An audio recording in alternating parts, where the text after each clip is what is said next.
You are live. I didn't know whether to do this because it is nearly exactly 4 o'clock in the morning and I have a lodger who is hopefully sleeping and me and the sunrise in Hertford. Close the window. And I actually sit down.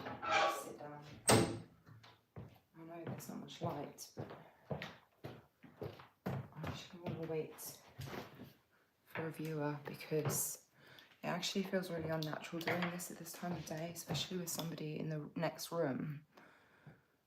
But I tried to do this at 1:30 in the morning, and the StreamYard didn't save the upcoming live stream, which was scheduled for 2 a.m. After I wrote a description, so it might have been user error. Probably was user error, but it set me back. Because that was when I was going live, when there was nobody else here and there were still people outside. And then everything got delayed. So it just feels like ever so lonely at the moment. Nobody here. Shall I just start? Is it too dark?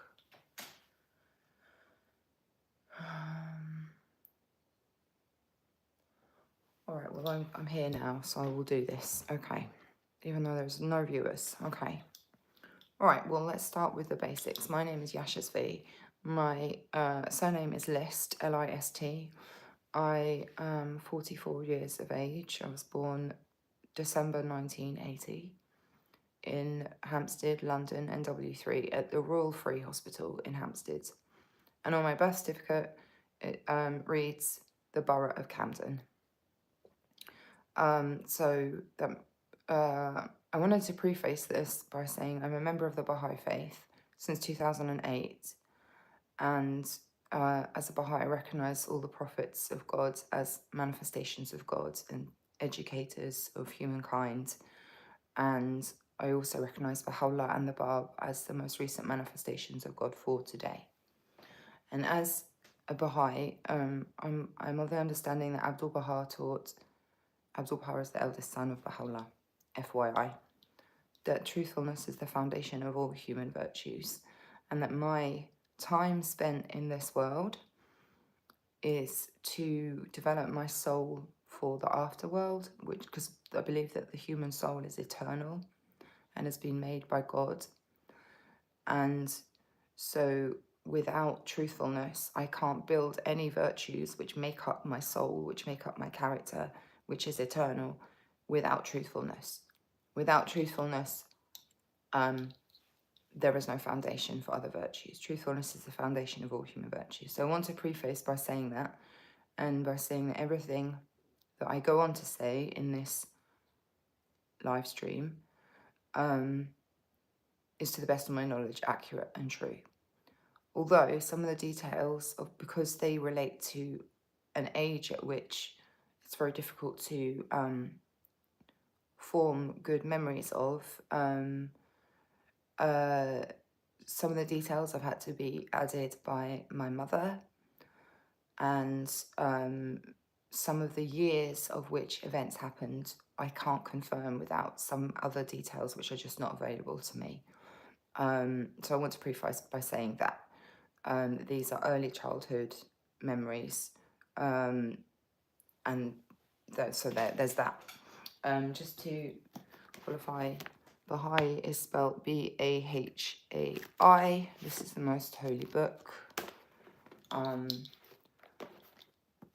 So that's me. Okay, but I was born into a non-religious family, and on the male side there's a lot of Freemasons, so I need to also mention that. This feels really awkward. Never mind. So I felt the need to do this first and foremost because of the recent passing of Virginia Giuffre. I felt it was important to come online and say that I am not, to make a public announcement to say that I am not suicidal. I'm in a really good place in myself at the moment. I have a lot to be grateful for, and I have to thank God for that, and for turning every difficulty into a victory, and for causing every problem to be the catalyst for a solution. And but I am in no way suicidal, and also as a Baha'i, that it would be, you know, something that would give me good enough reason in itself not to ever wish that upon myself. Hello, somebody said they've gone again. I feel so, I don't know why I feel so nervous. Actually, like, this is like the third attempt or something, because I just was like, no. Right, so I'm not suicidal. So that's the main point of this, right, is to say I'm not suicidal. But we are coming up to June equinox, summer equinox, I'm sorry. And let me sit back. And on June the 20th last year, 3 men accosted me in the street outside my home, and attempted to overdose me on assumed fentanyl by puncture wounds to my arm, needle scratches on my arm. And I believe that was fentanyl. I've never taken so many drugs in my life, but I have a very good tolerance for opiates, and I have actually taken 2 opiate overdoses in my life, in my adulthood, and I've taken opiates on prescription every day for about 15 years, and so I did survive that. And that really was a catalyst for me continuing to persevere with YouTube, and try and give myself a voice in a vacuum, because a lot of people, when they talk about survivor testimonies, they talk about the survivor community, and I'm not part of any survivor community. I think a lot of that has to do with that I'm not a Facebook user, and I haven't been for about 10 years, I think, maybe slightly less than that. 6 years, 7 years. So after 2018, 2017, I deleted my Facebook account, but I used to be a really big user of Facebook. So, but I don't anymore, and I've never sought survivor communities out online. I've always sought other things like medical and so on. And mental health as well, like the Icarus Project was where I started to use my pen name, The White Rabbit, which also I was given the pen name The White Rabbit as part of a mental health survivor group, like kind of friendship group, that we used to do like theatre stuff for World Mental Health Day, and we were like a peer support group, and we themed our theatrical stuff. I'm not sure everyone would have, like, we actually have some good videos on that, just laughing at my own contributions. So I'm really nervous about this. That is where I got the name The White Rabbit from, because we themed it Alice in Wonderland. But the actual reason I used the pen name The White Rabbit was because of animal testing and being a psychiatric survivor, and engaging in like forced drugging in captivity. Okay, that's what that was for. So that's where that's from. And also, interesting footnote is that my mum told me in 2021 that when she was at school, she was cast to be the White Rabbit in a school play, and didn't want to do the part, and didn't want to wear the fat suit. So that's kind of a cute footnote for this story, that my mum was given that role as well, but didn't want it. So like I said, I was born in 1980. I was not really born into like a normal British family. On my dad's side, all Freemasons, and as you know, they have quite a lot of political influence, and lots of people that have done well in business are Freemasons, because they do favours for each other. It's the fraternity, the fellowship. Like, you scratch my back, I'll scratch yours. And to be the mayor of London, you have to be a Freemason, or alternatively a Shriner, which is the Muslim component. And they hold a lot of political power, or they generally do. It's like a climbing a ladder fraternity. So, and social ladder. But my belief is it's dark and satanic and leads people down the wrong path. And I've seen it have a detrimental effect on my brothers, who both joined after my dad passed. And when my dad passed in 2011, he passed away as the head of his lodge in London.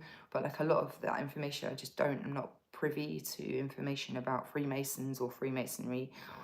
But I do believe, or was taught in church, Christian church, that like it's a satanic thing, and it leads to other problems and generational, like the sins of the father visited upon the children type scenario. So it's something I completely denounce. I don't have anything to do with it. I was invited by my older brother and I thought that was very funny, but I'm not about to join the female lodge.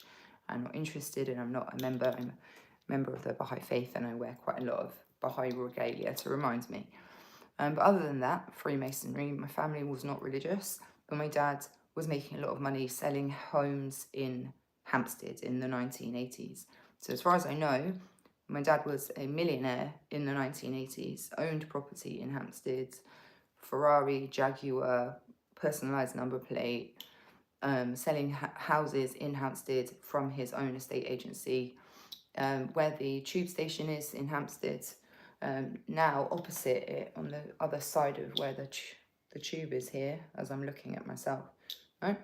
Anyway, Chesterton's is opposite there, but on the other side, I don't know if I'm really demonstrating that properly, on the corner is where my dad's offices were. And so to be a millionaire in the 1980s was like, there was a lot less millionaires than there are today. There was certainly less billionaires. So, but lots of them are in Hampstead.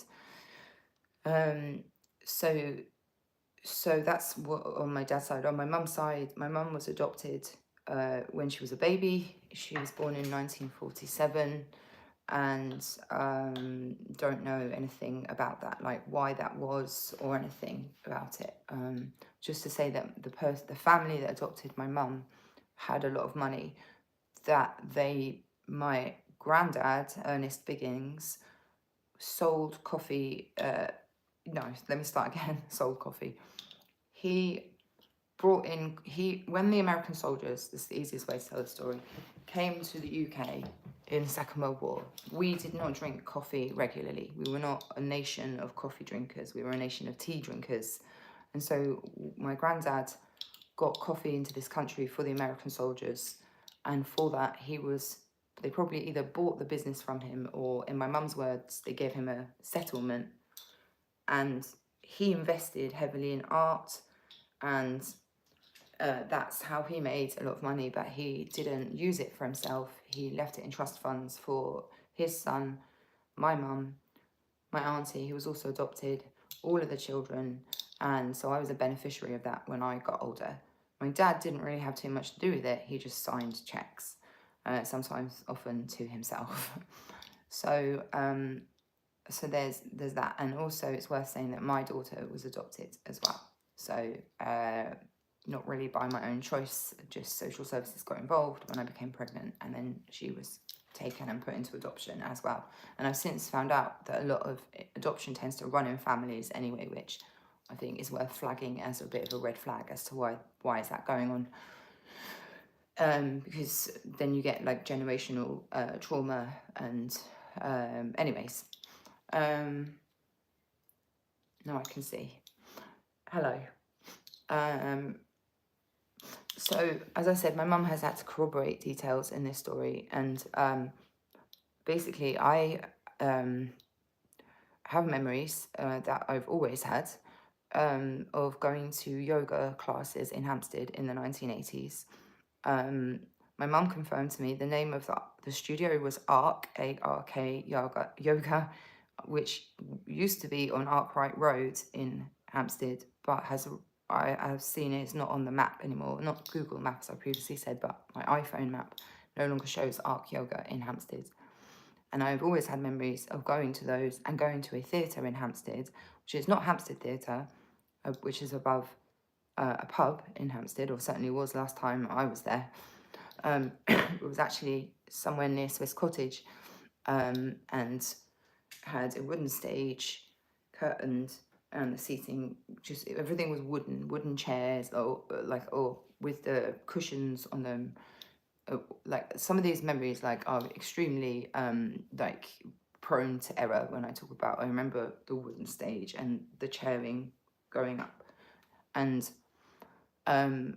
I would get left there by my mum, and I would get taken home by my mum in the car, because I have two older brothers, and so at the same time she was shuttling them to and from school. But we also had au pairs, but I don't really remember them very clearly, because I was the youngest, so kind of by the time I was older, then they were gone.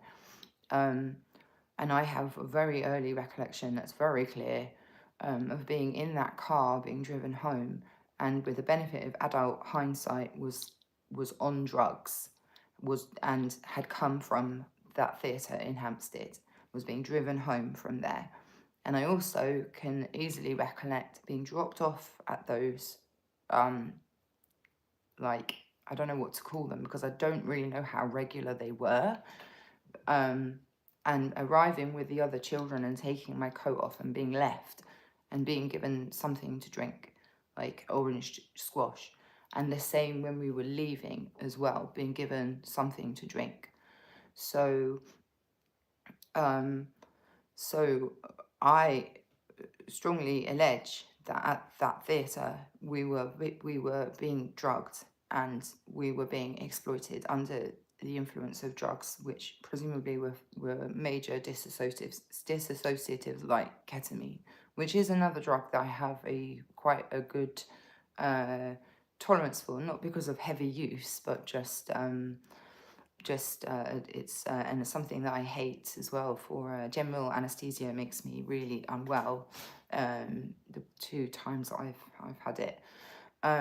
So, and that memory of being driven home by my mum, like that's always been with me, and how ill I felt and how physically battered I felt, and have zero memories of anything in the theatre other than being dropped there and being taken home.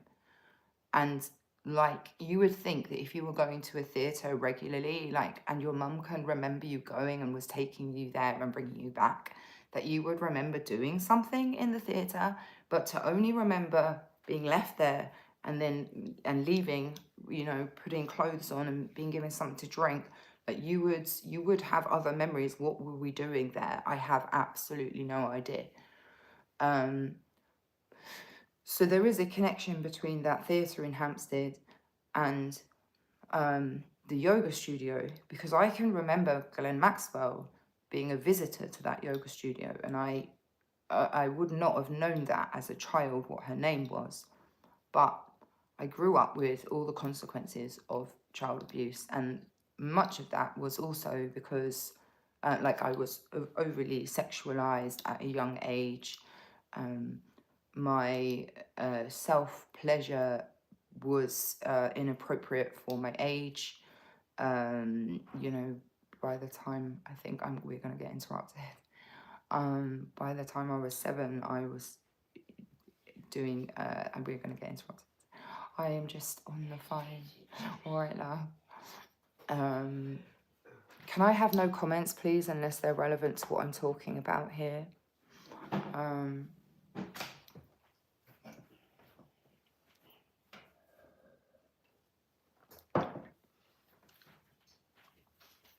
I think I may have to do this again anyway. It's like,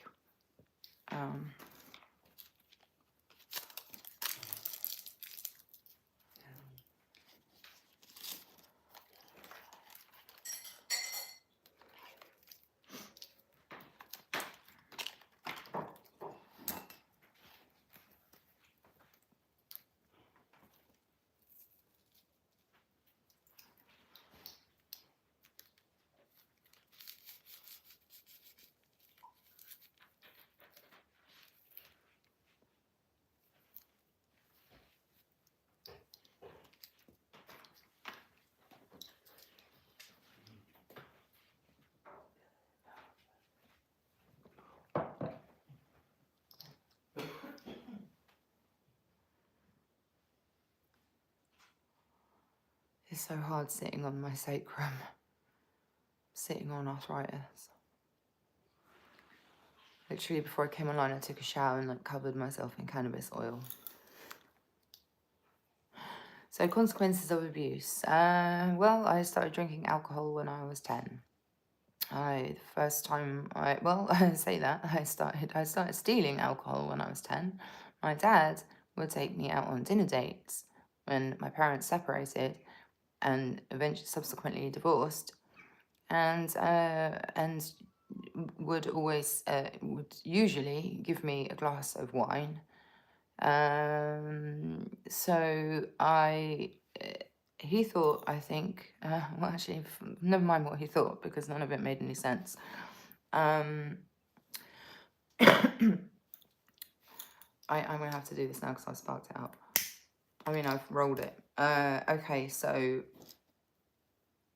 yeah. So inappropriate behaviours for my age, which got me into trouble at school because I told a girl in my class what I was doing at the weekend. And she told her mum, and her mum told the teacher, and the teacher told me not to speak to her again, when under slightly more updated circumstances that would have warranted probably reporting. But I was shamed for that, which seems like quite typical of the 1980s. I have company, right? I don't want to do this with anyone else. I'll go into my room.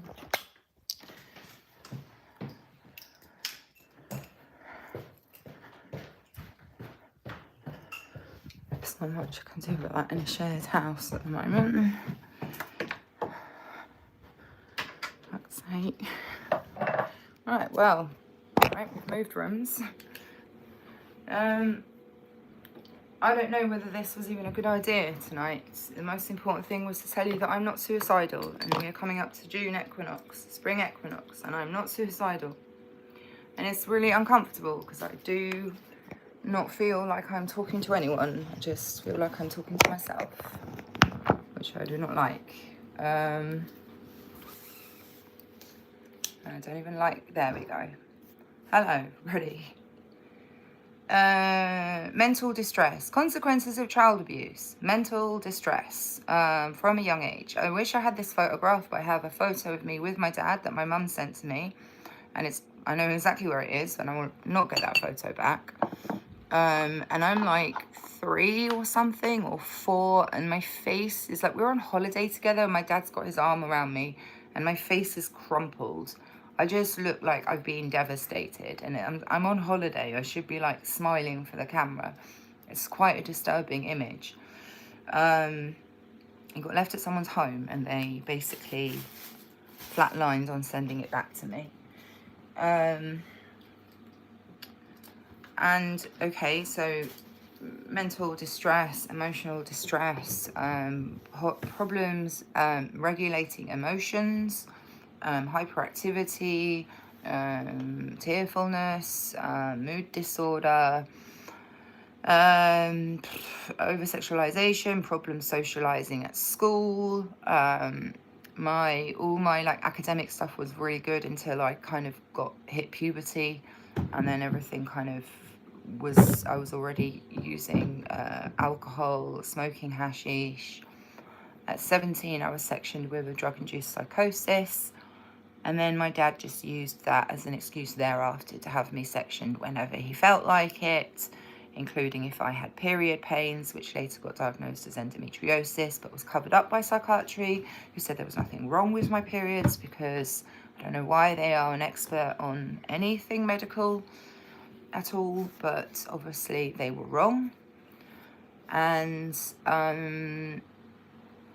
hello. So this just feels like this has gone to shit. I'm gonna be honest. Like I didn't even feel like I wanted to do this. Like I've been really chilled out for about a week and didn't really want to do this, but I just felt it was necessary, and it's really awkward. So I have these memories of the theatre, of going to the yoga sessions, and then when my parents when my mum moved out of London when I was 7, so 1988, my stepfather was on the scene. My stepdad was on the scene.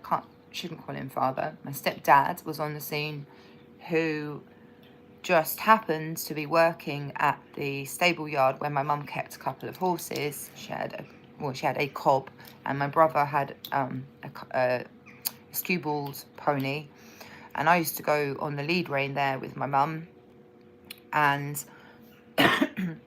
he's just started randomly working there, apparently randomly, living in a mobile home as some kind of caretaker. And basically there was a clubhouse this was at Patchett's in London. It's quite, or in Elstree, it's quite a well-known equestrian place. There's a clubhouse that sells alcohol, and so he used to get my mum drunk, and my mum was friends with someone called Malcolm Gann, and he hated Malcolm Orton, who is my stepdad. He's been married to my mum, has been with her since I was like 4, and he is like a handler. He is a handler. It's not like a handler. It's not like, is this crack? Is this like crack? He was a handler. He is a handler. He's a huge bully, psychopath. And he, when I was younger, was telling me that I was going to auditions, and I do not recall going to any audition, like for TV advertising and so on. And I was quite a plump child. Like, I wasn't overweight, it wasn't like obese or anything, but I was quite well covered, you know, until I sort of hit my teens. And then, so I don't know why I would be like doing TV advertising. I didn't have that kind of look as a child. And also, I remember very clearly being told, I was going to a roller skating audition, and I don't know how to roller skate. So also, I believe he was a handler in the sense, like, it was very weird the way he got with my mum.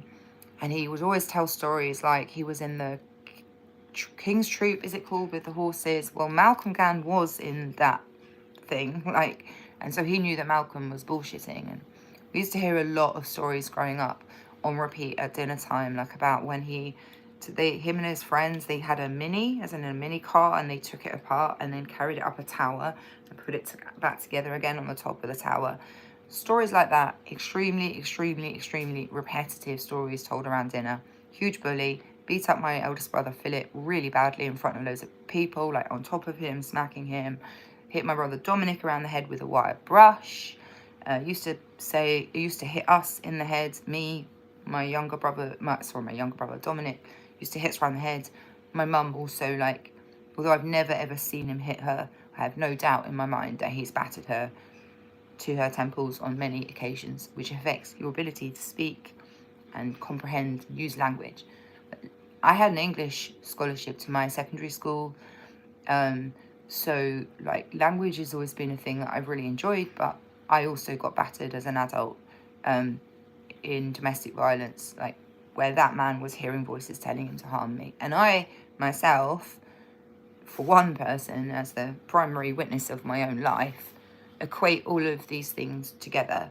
Malcolm David Orton, the handler that just appears when my parents separate and gets under my mum's skin and gets her drunk and gets with her and then moves in with us and then announces to me, oh, your mum's wearing this ring and it means that she belongs to me. And at the same time, I'm going to my dad's house. This is while we still lived in Hampstead. My mum moved to Hampstead Garden Suburb. I'm going to my dad's house and having things go on with my dad.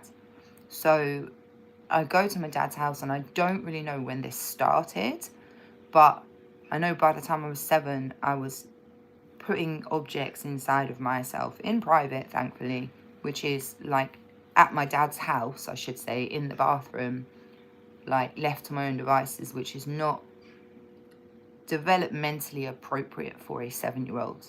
Even by today's standards, where children unfortunately have access to phones and things that they shouldn't see online, that is not developmentally appropriate behavior for a child.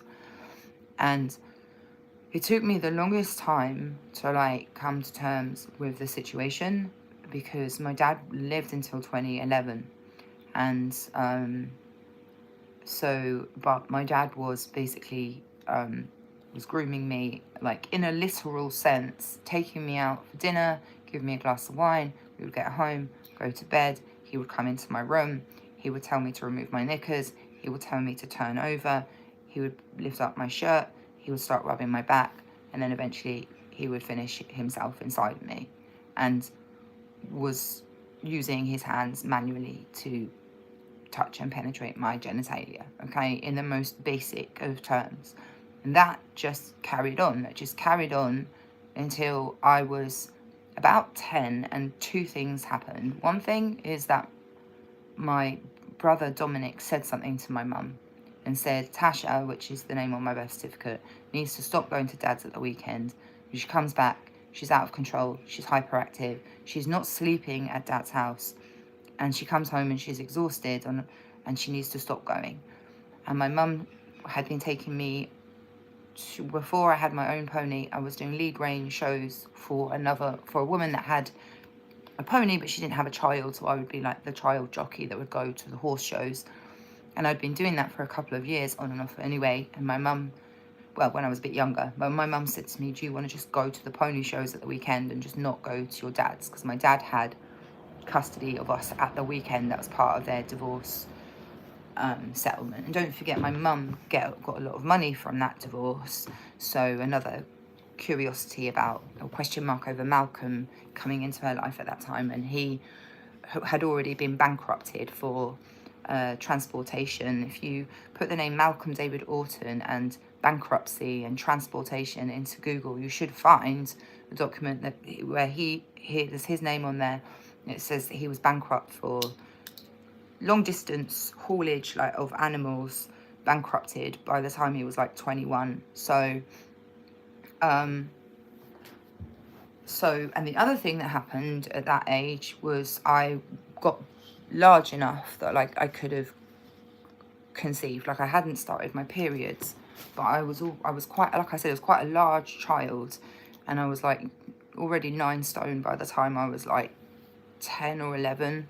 And then I just kind of stayed that weight, and I just got taller, and I didn't really gain any weight after that. But so, and the other thing about my dad is he owned a country club in Hertfordshire in a place called Tring, called Stocks Hotel and Country Club. But it's no longer a country club, but it's a private residence now. But he was like his pride and joy. And they had another Cloisters Wood as well, like that was his place. But Stocks, like that was like his second home in the countryside. They had like stables, he put in a golf course, it had a swimming pool, which is featured in they had a huge jacuzzi, and so we would go there all the time as well. And another footnote about my dad is he married a woman that was my stepmom, who was like 19 years younger than him, and he started banging her when she was 17. And that was how my parents got divorced, was because my dad was a serial adulterer, and he hated any fat. If anything was fat, he would always say that was fat, and he was a very charming knee-jerk. So those are the reasons why the thing stopped with my dad. But it had a really bad psychological effects on me. Like, well, I want to be specific. Like, the thing that kind of putting me in that position really put me on a pedestal that I think was extremely unhealthy. But it also, and I think that's like a thing that's not immediately obvious, that's taken like years and years of just living with myself, knowing what I know about myself, but the obvious thing is that it puts that person in a position of like almost like godlike status, especially with it being my actual dad. And it is terrifying. Like a lot of my recollections of that experience are like, I literally felt like my face was pushed up against the fire, because I would be just pretty much passed out anyway from consuming a little bit of alcohol. And like my dad didn't use any force of any kind. It was very like soothing. Really, really, really wrong. And I have 2 half sisters as well that are younger than me, and we just don't really have any relationship, unfortunately. So these are really difficult conversations to have with family members. So it was violence, and my stepdad was alcoholic and used to keep my mum drunk. Like, we'd always give her alcohol every night and she would say no, and he would then pour her a massive vodka with like this much orange. So my mum was kind of got sidelined, I would say, from about the age of like 8 or 9, because he just kept her drunk all every night. And so I never like had a chance to actually speak to my mum when I started my periods or any of this. Like, I could never get a minute with my mum. And there would always be like people in the house that worked, well, in the daytime, that worked with the horses, because my mum just collected horses after that and bred horses for competition work. And that's how I got into doing equestrianism, until I was like, 17, and went into a psych unit. But then I went back to it for a couple of years. But lithium carbonate does not make for a good horse rider. So that's basically it. Well, no, that's not it at all. And I also meant to preface this, really importantly, we'll call this a trial run, by saying that I genuinely believe that Q is a psyop. Like, and I genuinely feel that I've been targeted by them using Follow the White Rabbit, which again has nothing to do with The Matrix. Like, literally, I don't even think The Matrix is even that good of a film. It's like, and sorry to be a Debbie Downer, but like, I really don't get the hype with that movie. And it's got nothing to do with Alice in Wonderland as well. It's got everything to do with drugging in psychiatry, being in a confined space and having shit put in your eyes until they bleed. So I had no idea who Jeffrey Epstein and Ghislaine Maxwell were anyway until 2020. And by that point, I'd relapsed on smoking cannabis, which was something that I hadn't done in like 10 years. And I used to drink about twice a year. Like, I was in recovery from alcoholism. And as a Baha'i, you're not supposed to use intoxicating substances. I've always been prescribed loads of medications, especially for pain and shit like that. So, but I did not drink regularly. And then just all the shit hit the fan, and then I saw them online. I didn't know what Pizzagate was. I wasn't interested in Trump. I didn't give a shit. My mum would like go to me, oh, have you seen this Trump guy? And I'm like, no, mum, I'm following Bernie Sanders. It's going to change the world, mum. And then when he didn't get the nomination, I was like, this is the end of the world now. But I remember BLM when it started, and it before, and I really fully support BLM. There is no ALM, but, as a grassroots thing, like, not necessarily like, I don't know what it is today. It's a big thing in America, like, but just, sometimes a lot of these operations, they have agency infiltration that can push them in one direction or another. I mean, everything does, like, literally they have someone everywhere. But that was my story. Like, I saw them online. I saw a video where they mentioned, somebody commented upon Pizzagate. I was like, what's Pizzagate? And they go, you've been living under a rock. So I looked it up, and that was the first time that I really paid attention to this stupid QAnon thing. I try not to, quite honestly. Like, I don't get it. I don't get, what do they want? Do they think Trump is going to enact a death penalty? Well, I hope so, but I wouldn't hold your breath. So when I identified the reason, now there is one very reason why I identified Jeffrey Epstein and Ghislaine Maxwell, because if Ghislaine Maxwell had only come into contact with me from ARC Yoga, and if the only time either of them had happened to have contact with me was from the theatre in Hampstead and ARC Yoga, I would not have known who they were. But when I was 11, so summer of 1992, my dad was at Kenwood Park when they have summer concerts opposite the river, the lake, and there's an auditorium there. And when I got to 11, I was doing a bit more things on my own. Like, my mum would allow me to go out on the pony alone, not very far, because don't forget, we had horses, loads of just ponies coming out of our ears. And so I said to my dad, can I go? Like, I just got an unction that I wanted to leave. And I actually lied to him and said that I was going to go and look at the stalls around the perimeter of the area where everyone was sitting. But I had no intention of doing that. I ran over the field and up to the gardens of Kenwood House. Maybe something being beamed into my head to make me go there, because we live in a holographic universe, and this stuff is, if you know how in physics, and you have the equipment, it's fucking easy to do it. I think we already had some mobile phone technology in the early 90s as well.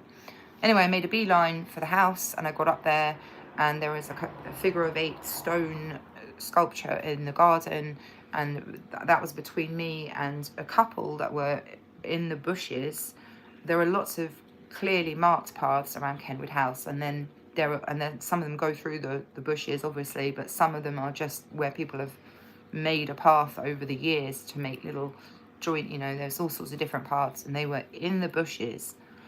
And I stopped still, and the woman, who I can easily identify as being Glenn Maxwell, a very, very young Glenn Maxwell, with short, dark hair, very piercing eyes, started flirting with me, basically, and saying to me, "Oh, have you seen this sculpture? Like, what do you think it represents?" I'm like, I didn't even know what represents means. I'm looking at it like I didn't get them. And then she was saying it's the womb, it represents like where all life comes from. Remember her voice being very like this. Now, the other person in the bushes, I also identified as female.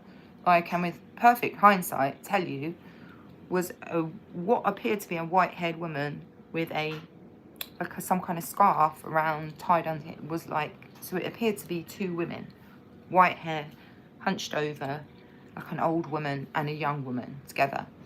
And then Glenn Maxwell started beckoning to me and say, "Come with us, come with us, come with us." And I was about to go. And then my dad had run up behind me, because I'd been gone for some time. My dad wasn't very prone to running, but had run over. And at that moment I was about to leave, my dad grabbed my arm and pulled me away. And then they made excuses. He did not speak at all. The man in the shawl with the white hair, or the grey hair, I should say, did not speak. And then Glenn was like backtracking and nervous and making excuses about speaking to us, or made some stupid comment about, "Oh, your daughter," whatever. That's the only reason that I'm able to identify her being the same woman who would come to the yoga place. Goodness only knows if she was working there, or how she had access to Arc Yoga in London in like 1986. I don't know.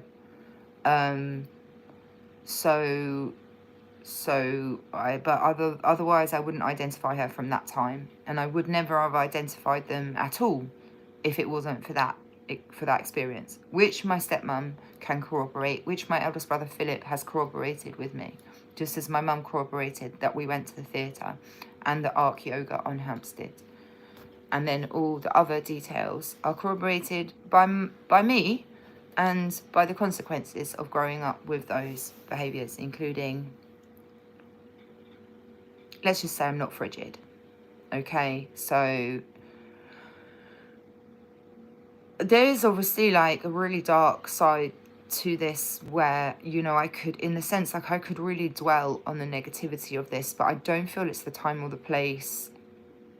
I'm really happy that people have got through this with me, if some of you are still here, because I kind of really was balking at telling this story, particularly because of the stuff with my dad, and also because it just so happens that these perpetrators have gained a name and a reputation for themselves. So I certainly don't need anyone pointing fingers at me, telling me that I'm a fantasist, or telling me that I want some by proxy clout from being associated with those people, which I almost think is like a complete oxymoron to be able to achieve anyway. But particularly the stuff with my dad, I think, like, close blood relative, like, to be abused by them is, it's a really severe experience that you don't really get over, and you just have to live with it, and seek help and seek support and rely upon God, because these people, when they do these acts these crimes against children, they put themselves in a godlike position which they don't deserve. And I was going to say that was another consequence of abuse, was like, basically like making partners with God is what the Quran, I think, would call it. In my case, like, I had to really grow out of that, and it caused me a lot of suffering, because I would give other people so much more like authority over me, to walk over me, or like put them on a pedestal, It gave me quite a thriving kind of love addiction, which is an illness. You know, it's a mental illness, or it's a psychological, I should say, it's a psychological disorder. And these behaviors, activities that I was involved with laid down neural pathways in my brain that still affect me today, like repeated exposure to the same things over and over again. Incidentally, my dad used to read to me Beauty and the Beast over and over again. Like, it's very weird stuff like this. So you know, it's like I have never filed a police report about this because I don't need the hassle.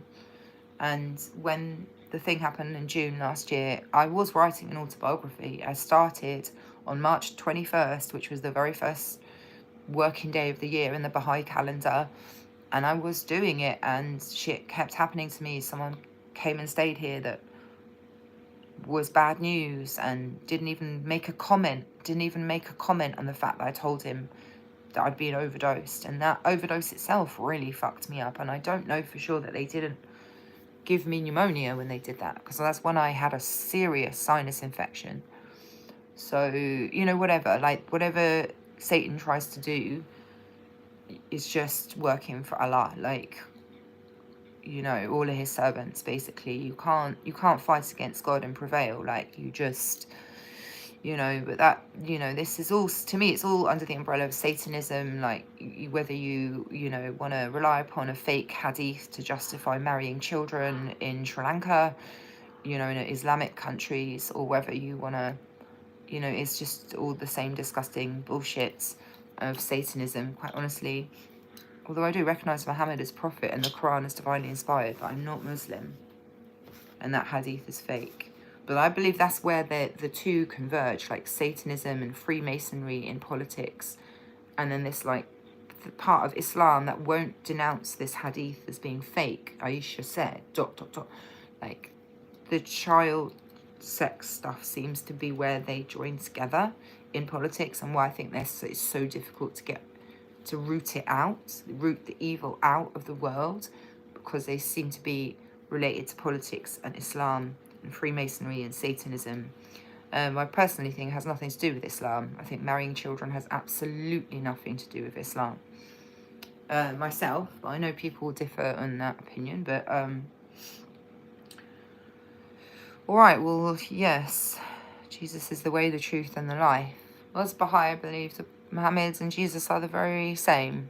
Same as Baha'u'llah, but, you know, let's not fall out over things. Otherwise, we are being Antichrist. I am of Paul, I am of Jesus, etc. You know, let us not make divisions based upon names. I will give you a new name. So, all right, well, you know, look, this is weird to do this at 5 o'clock thingy o'clock in the morning, and I think I'm missing a bit. I'm missing a bit. Am I missing anything? I'm not suicidal. That's really important to say. I'm not suicidal. I'm enjoying my life. I recently made a new friend, and certainly before I die, I need to give him all the passwords and everything for my social media accounts and my phone, so that if anything happens to me, someone else can take over. And I'm actively engaged in doing things and looking after myself and enjoying my life and making the most of it with lots of illnesses. On my about page, I don't want to list them off. I haven't gone to the police because I don't need the hassle, and I was too young. And so I just had that to say as well, which I really should have put at the beginning, which is just that the mainstream media narrative is that Epstein's victims were teenagers, and I can tell you with not a doubt in my mind that that is not the truth, and that the truth is that I myself was trafficked through the hands of Glenn Maxwell. And you can understand with the testimony that I've given that I have no police case, because I cannot tell you what happened in the theatre, in Hampstead Theatre. I can't tell you what happened there, okay? But it seems to me that you should believe people who are telling you that they had experiences with Ghislaine Maxwell, Jeffrey Epstein as young children. There's no reason to doubt us. There's no reason to suspect that we want some kind of weird, sick, by proxy fame by being associated with those names. Like the very worst kind of social climbing imaginable. I'm not here for the money because I haven't applied for any money.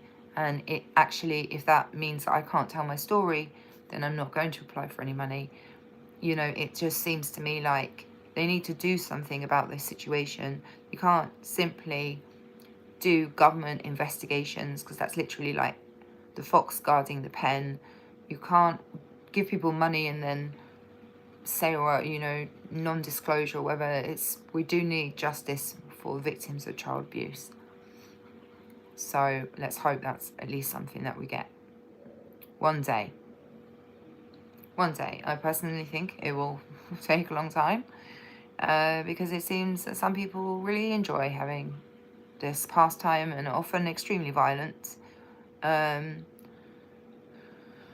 Yes, definitely are not short of employing violence as well, getting other people to commit acts of violence if they would like to shut people up. In the end, I do not have a testimony written down. I just, I don't have the laptop, and whether I do it or not, I don't know. It's not something I'm really spending too much time worrying about. All right, well, that was just a load of blab. Thank you for being here. I will try and do this again. I you know, maybe it needs to be pre-recorded, but I had a go. All right, I had a go. I'm not suicidal. If you've been affected by this, please know that you're not alone. Please know that God loves you. Please know that God understands you. He forgives you, only wants to be closer to you, and I would encourage you to pray to him and read his books and make connections with other people. Do not feel alone, because you are not alone, because we are essentially one, all of mankind. And if you don't acknowledge that, then that will give you liberty to do terrible things like lie and steal and cheat and hate and murder, because you don't recognize the oneness of mankind, that if you cut me, I bleed, and we bleed the same blood. Only mine has more adrenaline by potential. Okay, see you later, everybody. Thank you for bearing with this quite long. Brian Weir, welcome, has asked, what book do I recommend? I recommend that you buy a copy of the Kitabi Aqdas and the Kitabi Ikan by Baha'u'llah, and that you ask yourself, what do you think the world would be like if everybody abided by these rules and exhortations as laid out by the Blessed Beauty in the Kitabi Aqdas, the most holy book? And then ask yourself, which of those rules would you like to apply to you? And if you're Muslim or Christian, you should read the Kitabi Ikan. And also, if you're a Muslim or Christian, you should read the Hidden Words of Baha'u'llah. And also, if you are a Seeker, you should read the 7 Valleys and the 4 Valleys, or the Call of the Divine Beloved, I think is the most recent compilation that's been published in. Kitabi Aqdas. I don't think I can write a comment. But anyways, Kitabi Aqdas. The second coming of Jesus has already happened with Muhammad and the Bab and Baha'u'llah, and come again, Lord Jesus. I think he'll probably be back in about 1,000 years, okay? Because it's probably going to take that long to sort everything out. See you later.